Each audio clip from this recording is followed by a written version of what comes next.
Welcome to channel general knowledge by Ajay Kumar. आज हम class 12 economics का मॉडल पेपर सेट को डिस्कस करेंगे। मॉडल पेपर सेट 2 को डिस्कस करेंगे। मॉडल पेपर सेट 1 को डिस्कस पहले ही कर चुके हैं, उसको नहीं देखें तो सबसे पहले उसको देख लीजिए प्लेलिस्ट में जाके।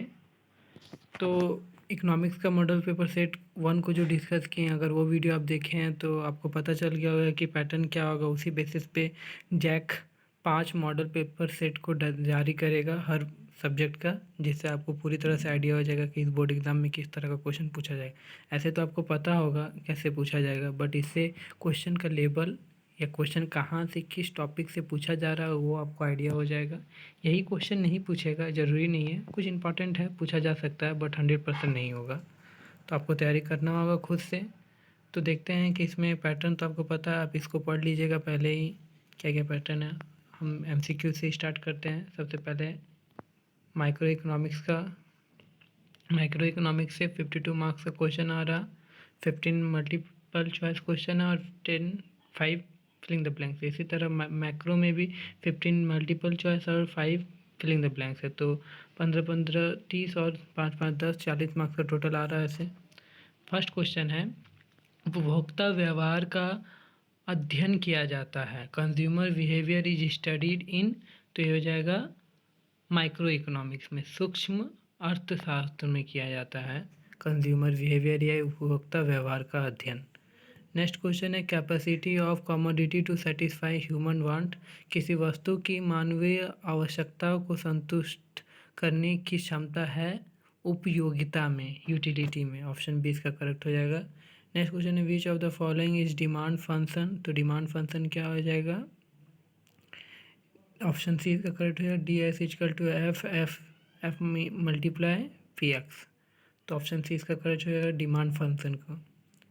The shape of average cost curve is, तो एवरेज कॉस्ट कर्व का शेप तो यू शेप्ड होता है, बट एवरेज टोटल कॉस्ट का शेप रेक्टेंगुलर हाइपरबोला शेप का होता है। तो यहाँ जैसे कि एवरेज कॉस्ट पूछ रहा है, एवरेज फिक्स्ड कॉस्ट, तो यहाँ निश्चित तो या फिक्स यहाँ पूछा जा रहा है कि एवरेज कॉस्ट, तो एवरेज फिक्स कॉस्ट भी तो इस क्वेश्चन में इंक्लूड हो सकता है। तो इसलिए इसका आंसर दोनों होना चाहिए, बोथ ए एंड बी, क्योंकि एवरेज कॉस्ट का तो यू शेप होता है, बट एवरेज फिक्स्ड कॉस्ट का शेप होता है रेक्टेंगुलर हाइपरबोला। इसमें ऑप्शन भी दिया हुआ both and A and B, तो बोथ ए एंड बी इसका करेक्ट हो जाएगा। आई होप आपको ये समझ में आ रहा है क्या बोल रहे हैं कि एवरेज कॉस्ट का यू शेप होता है, बट एवरेज फिक्स्ड कॉस्ट का रेक्टेंगुलर हाइपरबोला का शेप का होता है। तो दोनों होता है एवरेज कॉस्ट में, तो एवरेज फिक्स्ड या एवरेज कॉस्ट एक ही हुआ दोनों क्वेश्चन, तो बोथ ए एंड बी हो जाएगा। फिर भी आप कंफर्म के आप इसको अच्छा से चेक कर सकते हैं खुद से। नेक्स्ट क्वेश्चन है, homogeneous product is a characteristics of. समरूप उत्पादन विशेषता है, किसका विशेषता है? केवल पूर्ण प्रतियोगिता या केवल एकाधिकार, मतलब ओनली परफेक्ट कंपटीशन या ओनली मोनोपोली। तो ओनली नहीं, ये दोनों में है, और परफेक्ट कंपटीशन में भी ये होमोजीनियस प्रोडक्ट का करेक्टरिस्टिक्स है और मोनोपोली का भी होमोजीनियस प्रोडक्ट है। तो ए एंड बी हो जाएगा इसका करेक्ट आंसर। नेक्स्ट क्वेश्चन है, which of the following is not factor of production. इसमें पूछ रहा है कि निम्न में से कौन उत्पत्ति का साधन नहीं है। तो लैंड, लेबर, कैपिटल, इंटरप्रेन्योरशिप, ये सब कैपिटल फैक्टर ऑफ प्रोडक्शन है, बट इसमें पूछा कौन सा नहीं है, तो इसमें नॉन ऑफ दिस, इसमें कोई, सब इसमें फैक्टर ऑफ प्रोडक्शन है। पूछा नहीं तो इसमें कोई भी ऐसा नहीं है, तो ना डी हो जाएगा, इनमें से कोई नहीं। नेक्स्ट क्वेश्चन है, law variable proportional is related to. तो लॉ वेरिएबल प्रोपोर्शनल रिलेटेड होता है शॉर्ट रन में, और जो लॉन्ग रन में होता है वो रिटेन टू स्केल होता है। नेक्स्ट क्वेश्चन है, elasticity of demand for necessity is. जो नेसेसिटी गुड्स के लिए जो आवश्यकता वस्तु की मांग की लोच होती है वो लेस देन 1 होती है, और ग्रेटर देन 1 होता है जो लग्जरी गुड्स के लिए होता है। तो यहाँ नेसेसिटी गुड्स के बारे में पूछ रहा है, तो यहाँ जगह लेस देन 1, 8 का ऑप्शन डी हो जाएगा। नेक्स्ट क्वेश्चन है, economics is a science of wealth who said it. तो ये तो आपको 11 से ही पढ़ रहे हैं, आपको ये पता होगा, खुद से कर लीजिएगा। फिर भी बता देते हैं, एडम स्मिथ हो जाएगा इसका। Economics is a science of wealth. Next question है, इन परफेक्ट कंपटीशन या पूर्ण प्रतियोगिता में क्या होता है? तो A R equal to M R होता है। एवरेज रेवेन्यू बराबर मार्जिनल रेवेन्यू होता है। When T U become maximum M U is, जब कुल उपयोगिता एकाधिकार होती है तब सीमांत उपयोगिता क्या होती है, तो वो जीरो हो जाती है, शून्य हो जाती है। When T U become maximum M U is zero. निम्न में से कौन सा कथन सत्य है, which statement of the following true. तो यहाँ जैसे आपको ये फार्मूला आपको पता होना चाहिए कि एवरेज कॉस्ट के बारे में पूछ रहा है। एसी मतलब एवरेज कॉस्ट है। एवरेज कॉस्ट का फार्मूला क्या होता है, average fixed cost plus total variable cost, sorry ये हो जाएगा एवरेज फिक्स्ड कॉस्ट और average variable cost. Option D इसका करेक्ट हो जाएगा 12 का। नेक्स्ट क्वेश्चन है slope of production possibility curve.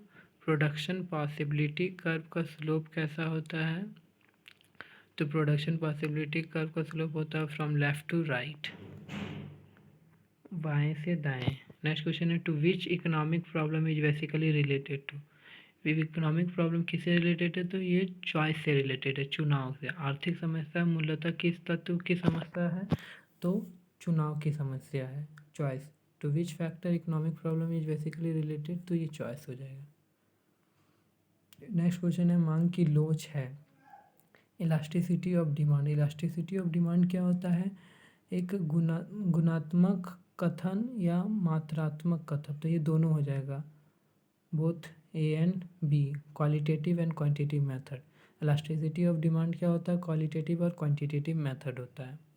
तो ये 15 क्वेश्चन माइक्रो इकोनॉमिक्स का हो गया। 5 question fill in the blanks का होगा माइक्रो इकोनॉमिक्स का। तो क्या है इंडिफरेंस कर्व इज, तो इंडिफरेंस कर्व क्या होता है, कन्वेक्स टू ऑरिजिन होता है। हिंदी में देख लीजिए, उदासीनता वक्र मूल बिंदु की ओर डैश होता है, तो ये उत्तल होता है। नेक्स्ट है डिमांड कर्व फॉर सब्स्टिट्यूट होगा, यहाँ गलत दिया हुआ, सब्स्टिट्यूट होगा। तो demand curve for substitute good slope upward from left to right. Substitute good का क्या होता है, upward from left to right. स्थानात्मक वस्तुओं की मांग वक्र बाएं से दाएं बढ़ते ढाल वाला होता है। नेक्स्ट क्वेश्चन है पूर्ण लोचदार मांग वक्र डैश अक्ष के समान होता है, तो यह एक्स अक्ष के समान होता है। Perfect elasticity demand curve is parallel to X axis. अल्पकाल में एक विशेषशील उत्पादन एवं को उत्पादन की डैश अवस्था में रखना चाहिए। In short term a producer irrational producer will try to keep him a second stage, तो ये क्या हो जाएगा, सेकेंड स्टेज हो जाएगा इसका आंसर। नेक्स्ट क्वेश्चन है यहाँ टोटल रेवेन्यू का फार्मूला पूछ रहा है कि टोटल रेवेन्यू का फार्मूला क्या होता है, टोटल प्रॉफिट का फार्मूला पूछ रहा है। टोटल प्रॉफिट का फार्मूला होता है total revenue minus total cost. तो इसमें टोटल रेवेन्यू हो जाएगा, कुल आगम हो जाएगा।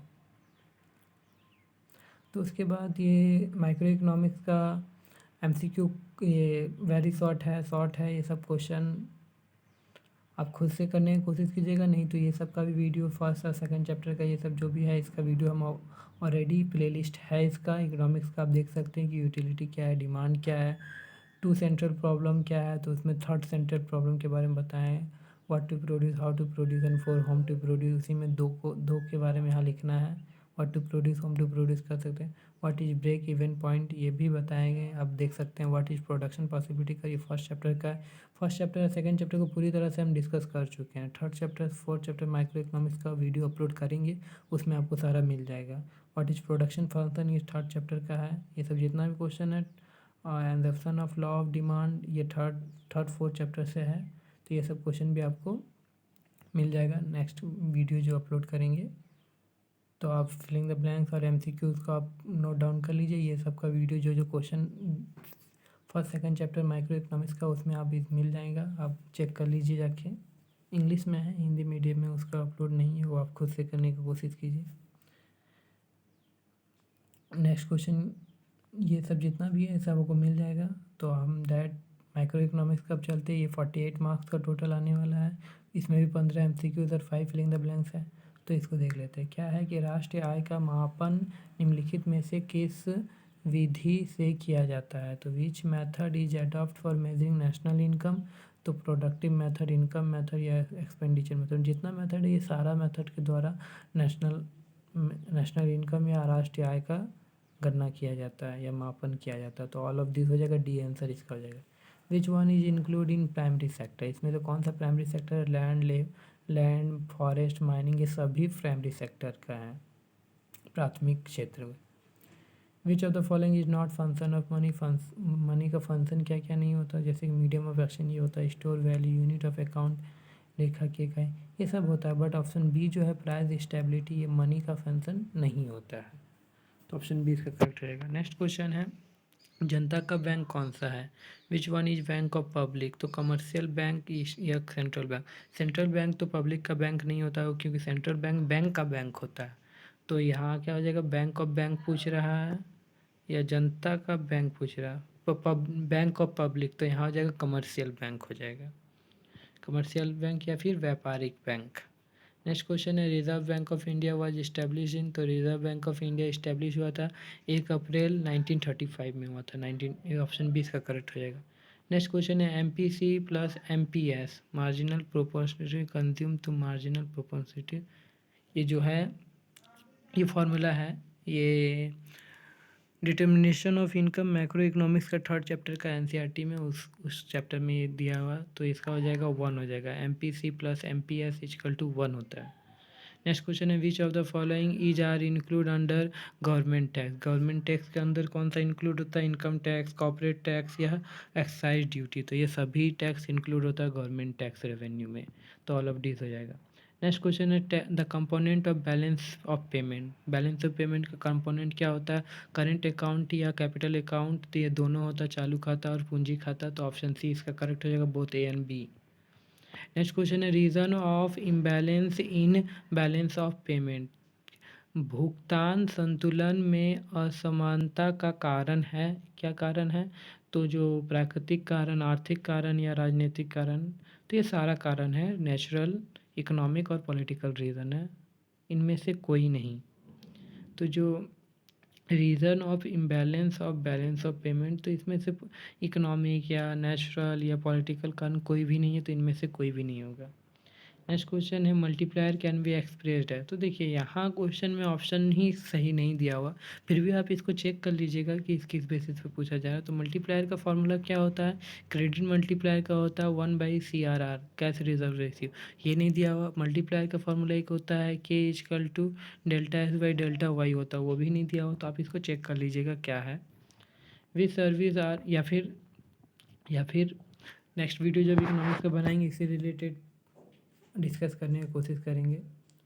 नेक्स्ट क्वेश्चन है, we service are provide by families to farmer, पारिवारिक फार्मों को निम्नलिखित में से कौन सी सेवाएं प्रदान करती हैं? तो जैसे कि भूमि है, श्रम है, पूंजी और उद्यम है, तो ये सभी उपयोग करती है, तो उपयोग सभी हो जाएगा। नेक्स्ट क्वेश्चन है, निम्नलिखित में से कौन सा स्टॉक है? Which of the following is stock concept, तो वेल्थ जो संपत्ति है वो स्टॉक कॉन्सेप्ट है। नेक्स्ट क्वेश्चन है, 3 क्षेत्रीय मॉडल में निम्नलिखित कौन शामिल है? तो ये फैमिली, फर्म, गवर्नमेंट, तो उपयोग सभी हो जाएगा इसमें, परिवार, फर्म, सरकार। नेक्स्ट क्वेश्चन है, मौद्रिक नीति के प्रमुख उद्देश्य, the main objective of monetary policy is, तो इसका हो जाएगा प्राइस स्टेबिलिटी, मूल्य स्थिरता। नेक्स्ट क्वेश्चन है, भारत का वित्तीय वर्ष है, तो जितना भी इकोनॉमिक्स का स्टूडेंट है वो सबको पता होगा 1 अप्रैल से 31 मार्च तक है। नेक्स्ट क्वेश्चन है, income and employment theory is a branch of, तो आपको ऐसे भी पता चलेगा ये मैक्रो इकोनॉमिक्स का पार्ट है, क्योंकि फर्स्ट में जो ग्रुप में वो था वो माइक्रो का था, ये मैक्रो का, ऐसे भी आपको पता भी होना चाहिए कि इनकम और एम्प्लॉयमेंट ये मैक्रो इकोनॉमिक्स का ब्रांच है। Water is a reservoir is a example of, टंकी में रखा पानी डैश का उदाहरण है, तो ये स्टॉक का उदाहरण है। Medium of exchange is a primary function of money, dash is the bank of bank, तो आपको पहले ही बताएं बैंक ऑफ बैंक क्या होता है, central bank is the bank of bank, केंद्रीय बैंक बैंकों का बैंक होता है। एमपीसी एवं गुणांक में डैश है, तो MPC and multiplier have direct relationship होता है। तो सारा एमसीक्यूज़ फिलिंग द ब्लैंक्स तो हो गया। अब जितना भी वेरी शॉर्ट है ये तो आपको खुद से करना पड़ेगा, या फिर आप इकोनॉमिक्स का प्लेलिस्ट आप जाके देख सकते हैं। धीरे धीरे उसका सारा वीडियो आपको अपलोड हो जाएगा। जैसे कि मैक्रो इकोनॉमिक्स का तो वीडियो अपलोड नहीं हुआ, बट जल्द ही अपलोड करेंगे। तो उसके लिए आप चैनल को सब्सक्राइब कर दीजिए और बेल आइकन को प्रेस कर दीजिए, ताकि जब वीडियो अपलोड करेंगे तो आपको पता चल जाए कि ये सब सारा वीडियो अपलोड करेंगे जल्द ही।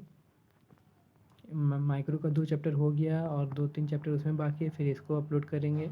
तो आप अगर चैनल से जुड़े रहेंगे तो आपको सारा चीज़ पता चल जाएगा, जितना भी मॉडल पेपर है और भी जितना 5 मॉडल पेपर जारी होने वाला, वो सब के बारे में आपको इन्फॉर्मेशन दिया जाएगा।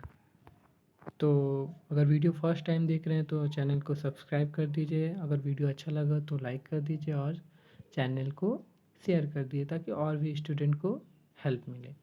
वीडियो देखने के लिए धन्यवाद।